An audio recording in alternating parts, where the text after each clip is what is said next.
스승의 날을 앞두고 우리가 또 한 번 머리를 맞대고 고민해야 할 것들이 있죠. 그 가운데 하나가 최근에 많이 이야기되는 교권 문제입니다. 이 얘기 자세히 나눠보죠. 네, 수도권 인사이트 박지종 문화평론가와 함께하겠습니다. 안녕하세요. 안녕하세요. 네, 스승의 날이 이제 다가옵니다.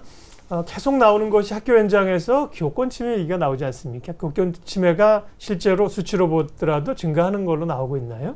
그렇습니다. 예. 교권 침해 문제 참 스승의 날을 앞두고 좋은 이야기를 많이 해드려야 될 텐데 사실 우리 이제 교육 현장에서 가장 문제가 되는 것이 이 교권 침해에 대한 문제 사례가 계속해서 증가하고 있다는 점입니다. 이 최근 10년간 교권 침해 상담 사례 현황을 보면요. 2016년에 179건이었던 것이 2015년에는 488건으로 상당히 많이 증가했거든요. 거의 2배 이상이 증가했습니다. 10년 동안 2배 이상이라는 수치는 굉장히 많다고 여겨지는데요. 그리고 또 한 가지 생각해 보셔야 될 것은 이것이 교권 침해 사례가 아니라 상담 사례 현황이라는 겁니다. 네. 그래서 실제로는 이거보다 훨씬 더 많은 증가 그리고 훨씬 더 많은 교권 침해 행위가 일어났다고 우리가 생각을 해볼 수 있을 것 같습니다. 네. 유형별로 교권 침해 상담 사례를 좀 보시면요. 가장 많았던 것은 학부모에 의한 피해입니다. 예. 227건으로 46%나 됐거든요. 그러니까 사실 교권 침해 행위가 가장 많이 일어나는 것이 오히려 학교 안에서라기보다는 학교 밖에서 학부모가 이렇게 교권에 대한 어떤 피해를 주는 그런 모습이라는 걸 알 수 있고요. 학생에 의한 피해는 생각보다 적습니다. 4%로 23건에 달하고 있습니다. 이렇듯 이렇게 많은 상담 사례들이 있고 피해 사례가 있기 때문에 우리가 교권을 다시 한번 세워야 하는 문제에 대해서 아주 긴밀하게 의견을 나눌 필요는 있을 것으로 보입니다. 네. 그 건수는 늘고 있는데 학부모들에 의한 교권 침해, 또 동료 교직원, 처분권자 이 부분이 많습니다. 우리가 이런 얘기 나올 때마다 늘 요즘 학생들이 아이들이 왜 그러느냐 이렇게 많이 몰아갔는데 네. 물론 이전보다 교권 침해가 많긴 하지만 학생들에 의한 교권 침해 사례가 상대적으로 적다는 게 그래도 그나마 좀 위안이 됩니다. 예. 네, 앞서 표에서도 확인이 됐지만 10년 새에 2배 이상 증가를 했고요. 이번 통계에 따른다면 교권 침해 상담 사례가 그러니까 연평균 한 1.8건, 12.8% 정도씩 늘어나고 있다. 이런 건데 교육 현장에서 어떤 일들이 벌어지는지 좀 자세히 설명해 주실까요? 사실 교권 침해 사례는 굉장히 다양한데요. 네. 몇 가지 좀 사례를 말씀해 드리면 한 학교에서는 이제 아이들이 수업 시간에 막 핸드폰을 하고 네. 좀 떠들어서 교사가 이제 좀 저지를 시켰습니다. 네. 그런데도 불구하고 계속 시끄럽게 굴고 핸드폰을 계속하고 이제 했던 거죠. 교사 입장에서는 좀 더 강하게 제지를 할 수도 있었겠지만 꾹 참고 그냥 수업을 진행하려고 했는데 이 학생이 화가 났는지 아니면 그 화를 참지 못했는지 이 철제로 된 의자를 교사에게 집어 던진 사례가 있습니다. 네. 그래서 이 교사는 이 철제 의자에 맞았고요. 얼굴에 상처를 입고 팔에는 또 수술을 해야 되는 그런 상황이 됐습니다. 아무래도 이제 교사 입장에서는 당연히 큰 정신적인 충격도 받았던 것으로 보이고요. 결국에는 교권에서 이제 떠나는 결정을 내렸다고 합니다. 교직을 떠나셨군요. 결국. 그렇습니다. 예. 네. 다른 사례도 있는데요. 네. 이 사례 같은 경우에는 이제 역시 또 아이들이 좀 스마트폰 같은 것을 하면서 이렇게 수업에 집중을 못하고 있길래 이제 네. 좀 나무랐던 모양이에요. 그리고 나무랐는데도 불구하고 이제 학생이 친구들, 그분들이 다 있는 상황에서 이 교사에게 이제 아주 좀 험한 말, 욕설을 퍼붓었다고 합니다.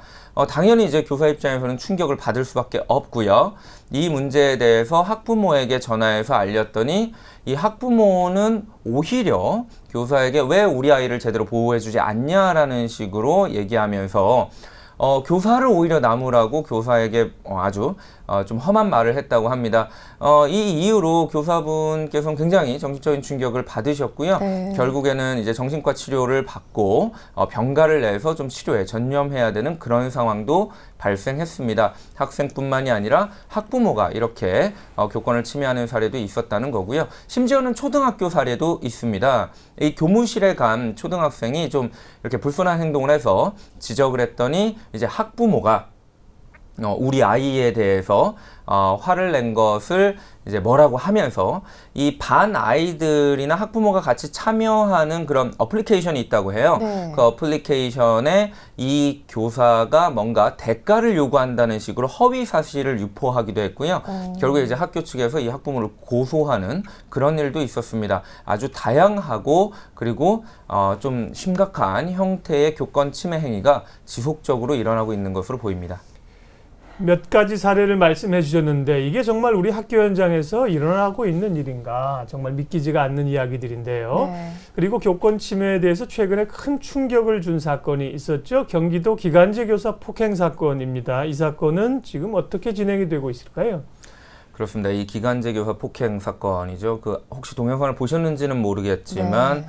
보시면 아이들이 막 이렇게 빗자루로 교사를 폭행하는 그런 모습들이 적나라하게 찍혀 있어 굉장히 많은 충격을 줬던 네. 사건입니다.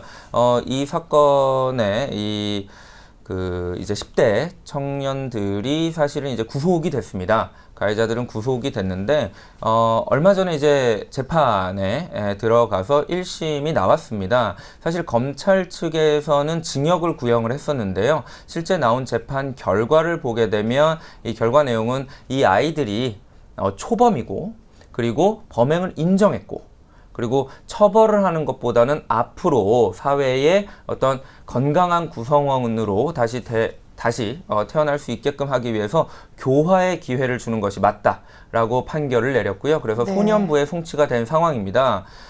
검찰 측에서는 지금 이제 항소를 할 것이냐 말 것이냐를 가지고 고민을 하고 있는 것으로 알려져 있는데요. 실제로 항소가 될지는 잘 모르겠고요. 이 아이들은 이제 판결대로라면 이제 소년부에 송치돼서 교화의 어떤 그 기회를 받게 될 것으로 보입니다. 네, 굉장히 충격적인 사건이었습니다. 학생이 교사를 폭행을 했다.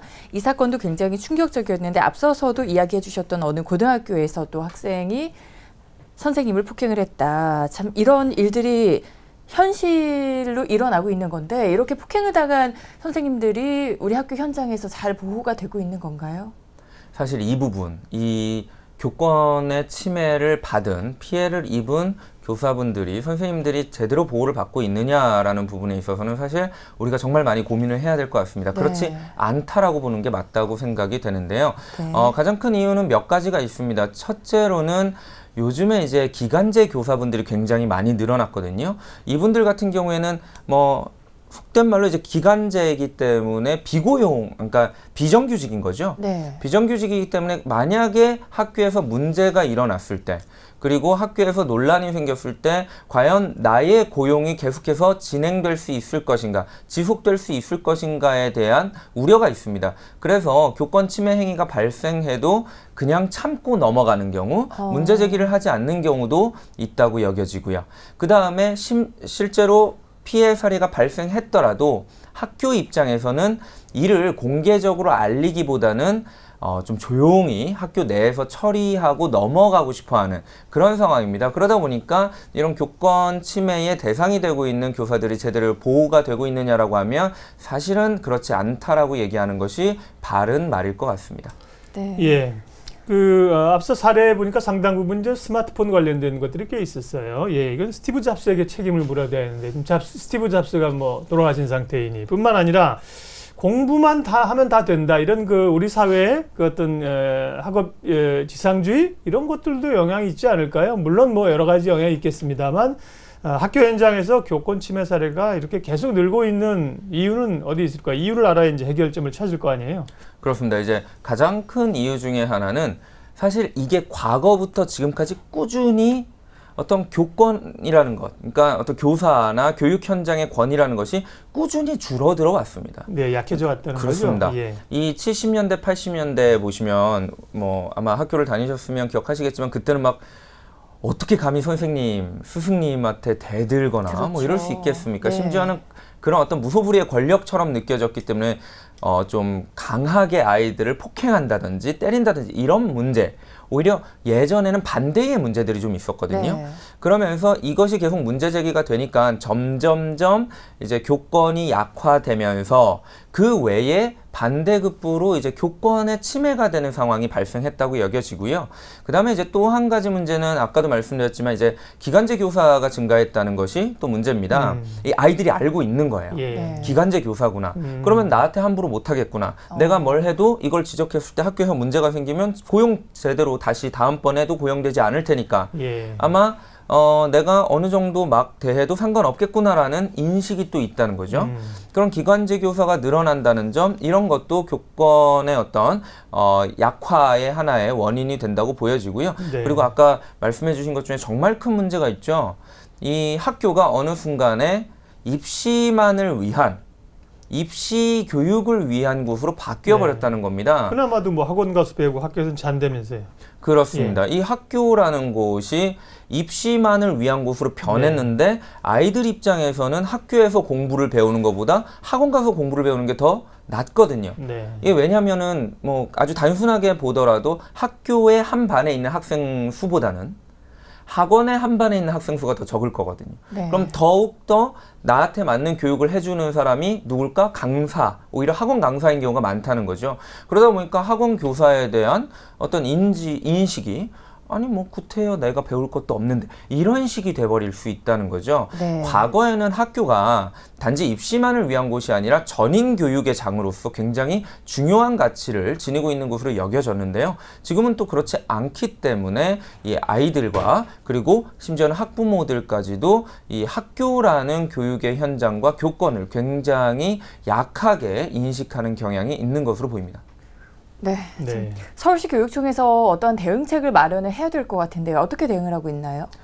서울시 교육청 같은 경우에는 이 교권 침해의 심각성을 인지를 해서 네. 이와 관련해서 어떤 보호할 수 있는 장치들을 지속적으로 마련해 오고 있는데요. 네. 이 과거에는 이 시교육청에만 설치가 되어 있던 교권보호지원센터를 이제는 관내 교육지원청마다 설치를 하고요. 이를 통해서 빠르게 교권 침해 행위에 어떤 대응할 수 있는 어떤 체제를 만들어 놨습니다. 또한 언제든지 전화해서 상담을 받을 수 있는 콜센터도 운영을 하고 있습니다. 이것이 끝이 아니고요.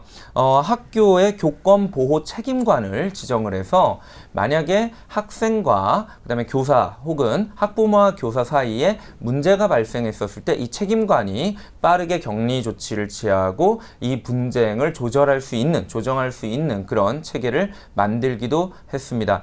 그리고 피해를 입은 교사들을 위해 가지고요. 어떤 꾸준히 상담을 받을 수 있고 정신 치료를 받을 수 있는 이런 심리 치료를 시행할 계획도 가지고 있는 것으로 알려져 있습니다. 네. 그런 가운데 서울시 교육청이 교권보호 전담 변호사를 채용했습니다. 저희가 수요일 이 자리에서 직접 만나 뵙고 얘기를 했는데요. 네. 이런 정책들은 어떤 효과를 기대해 볼 수 있을까요? 굉장히 중요하고 네. 아주 큰 도움이 될 거라고 생각이 됩니다. 네. 이게 보면 이 학교 폭력의 사례들을 잘 보시면 학생에 의한 것보다는 학부모에 의한 것이 더 많거든요. 근데 학부모의 어떤 교권 침해 행위를 잘 살펴보면 이것이 법적인 거 말고는 마땅히 대응할 방법이 없습니다. 뭐 정학을 시킬 수도 없는 거고요, 학부모를. 네. 그렇기 때문에 어떤 법과 관련된 지식 그리고 지원이 아주 중요하다고 생각이 됩니다. 그런 점에서 어떤 전담 변호사가 있다는 것은 이 교권의 어떤 침해 사례가 발생했었을 때 빠르게 상담을 할 수 있고 또한 내가 하고 있는 행위가 혹은 내가 가르치면서 어떤 아이들을 지도하면서 하는 일이 어떤 법리적으로 문제가 없는 것인가 이런 것들도 확인해 볼 수 있기 때문에 교권에 있는 어떤 교사분들이나 학교가 운영되는 데 있어서 상당히 많은 도움을 줄 수 있는 어떤 정책이라고 볼 수 있을 것 같습니다. 네, 꼭 필요하다 이렇게 보시는 것 같고요. 이렇게 서울시 교육청에서는 교권 침해 전담 변호사를 채용을 했고요. 정부에서는 교원들의 자존감을 높여주기 위해서 교원지휘법 개정에 나섰습니다. 오는 8월에 시행을 앞두고 있는데 그 실효성에 대해서는 어떻게 보시나요? 이 교원지원법 같은 경우에는 당연하게도 없는 것보단 있는 것이 아주 도움이 될 겁니다. 네. 그러나 그 실효성이라고 따지면 글쎄요, 아직은 좀 미지수인 경우가 있거든요. 그 이유가 이 교원지원법을 잘 보면 대부분이 교권 침해 행위가 발생한 이후에 일어나야 되는 일들에 대한 초점을 맞추고 있습니다. 예를 들어서 이제 피해를 입은 교사에 대한 치유라든지요, 아니면 교권 침해 사례가 발생했을 때 그것을 빠르게 이제 신고할 수 있는, 보고할 수 있는 그런 체제, 그리고 교권을 침해한 학생과 학부모에게 이후에 어떤 특별한 교육을 시킬 수 있는 이런 것들을 골자로 하고 있습니다. 보시면 아시겠지만 전부 다 교권 침해 행위가 일어난 이후에 할 수 있는 것들이기 때문에요. 가장 중요한 거는 교권 침해 자체가 줄어들 수 있도록 교권을 점점점 강화시키는 그런 조치거든요. 그래서 물론 실효성은 있겠으나, 도움도 되겠으나 그래도 아주 핵심적이고 본질적인 해결책은 되지 못하는 거 아니냐라는 의구심은 가지고 있습니다. 네, 우리 사회 모두가 뭐 언론들까지를 포함해서 다 마찬가지 반성해야 되지 않을까요? 꼭 스승의 날만 언저리에서 교권 침해가 일어나는 건 아닐 텐데 네. 뭐 이럴 때만 또 특집을 또 하거든요. 저희도 그런 것들을 이제 얘기가 나왔을 때 교권에 대해서 생각하고 고민하면서 함께 사회가 좀 찾아가야 될 방안은 어떤 게 있을까요? 이 교권을 높이는 방식에 있어서 가장 중요한 거는 사실은 인간에 대한 존중이거든요. 나에게 시간을 써서 나를 교육시켜 주시는 분에 대한 존중, 그리고 내 자녀를 교육시켜 주시는 분에 대한 존중, 이런 것들이 아주 중요하다고 생각이 듭니다. 보시면 학부모에 의해서 일어나는 교권 침해 행위가 굉장히 많거든요. 만약에 이것이 해결되지 않는다라면 앞으로 차후를 보면 아마 학생에 의한 교권 침해 행위가 더 많아질 가능성이 보입니다. 왜냐하면 아이들은 부모를 보고 배운다고 하잖아요. 네. 부모님들이 선생님들, 교사들을 그렇게 좀 무시하고 심지어는 하찮게 여긴다면 네. 그걸 보고 자란 아이들 또한 그렇게 선생님을 대할 수밖에 없을 거라고 생각이 됩니다. 가정교육의 문제겠죠. 가정이 올바로 자신들의 어떤 스승과 교사에 대한 어떤 존중, 존경을 보여주는 것이 가장 중요하다고 생각이 됩니다. 또 한 가지는 어느새 학교가 오직 입시만을 위한, 대학을 가기 위해서 만들어진 학원처럼 변해버렸거든요. 이것을 빠르게 전인교육의 장이었던 과거로 돌아갈 수 있게끔 만드는, 그러니까 과거 학교가 가지고 있었던, 물론 안 좋은 점도 있었습니다. 뭐 폭력도 많았고요. 이런 점은 최대한 없애도록 하고, 이 전인교육으로서 아이를 정말 생각하고 아이 한 인간으로서의 아주 사회성과 지식을 모두 기를 수 있는, 함양시킬 수 있는 그런 학교로의 전환, 이런 것들이 매우 중요하다고 생각이 되고요. 이를 통해서 교권이 점진적으로 회복이 되어야지만이 아주 본질적인 이 교권 침해 문제의 해결이 이루어지지 않을까라는 생각이 듭니다. 네, 저희가 오늘은 교권 침해에 대한 주제로 이야기를 나눠봤습니다. 이번 주 일요일 15일이 스승의 날입니다. 스승에 대한 인식 자체가 다시 한번 좀 생각해 볼 필요가 있을 것 같고요. 스승의 의미를 되새겨보고 나의 스승님 전화 한 통이라도 드릴 수 있는 날이 됐으면 좋겠네요. 오늘은 박지종 평론가와 이야기 나눠봤습니다. 고맙습니다. 감사합니다.